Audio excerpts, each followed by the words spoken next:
ত্রয়োদশ জাতীয় সংসদ নির্বাচনকে সামনে রেখে আওয়ামী লীগ শূন্য মাঠে নির্ভর থাকা বিএনপিকে সামাল দিতে হচ্ছে নিজ দলের বিদ্রোহী প্রার্থীদের। মনোনয়ন প্রত্যাহারের সময় শেষ হতে চললেও এখনও ৬০-এর অধিক আসনে শতাধিক প্রার্থী স্বতন্ত্রের ব্যানারে নির্বাচনের মাঠে আছেন। শুধু তাই নয়, যুগপৎ আন্দোলনের শরিকদের ছেড়ে দেওয়া ১৭টি আসনের মধ্যে ৪টি আসনের বিদ্রোহী প্রার্থী এখনও অনড় অবস্থানে রয়েছেন। তারা শেষ পর্যন্ত মাঠে থাকতে পারেন না বলে জানা গেছে।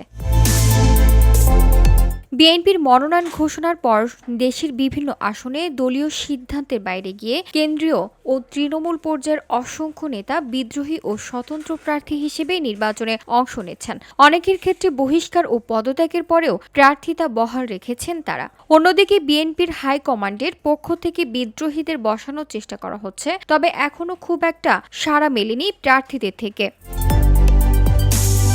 যদিও নির্বাচন পরিচালনা কমিটির পাশাপাশি বিএনপির দায়িত্বশীল নেতারা বলছেন, দলের সিদ্ধান্ত অনুযায়ী প্রত্যেক আসনে একজন প্রার্থী নিশ্চিত করা হবে। দলের পক্ষ থেকে স্বতন্ত্র যারা আছেন তাদের বার্তা দেওয়া হচ্ছে, দলের নির্দেশনা না মানলে সাংগঠনিক ব্যবস্থা নেওয়া হবে। সেক্ষেত্রে মনোনয়নপত্র প্রত্যাহারের দিন পর্যন্ত অপেক্ষা করা হবে।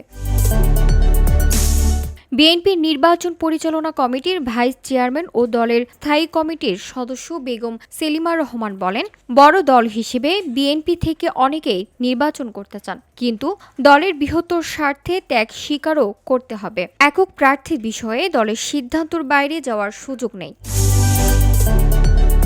VOD Bangla news desk.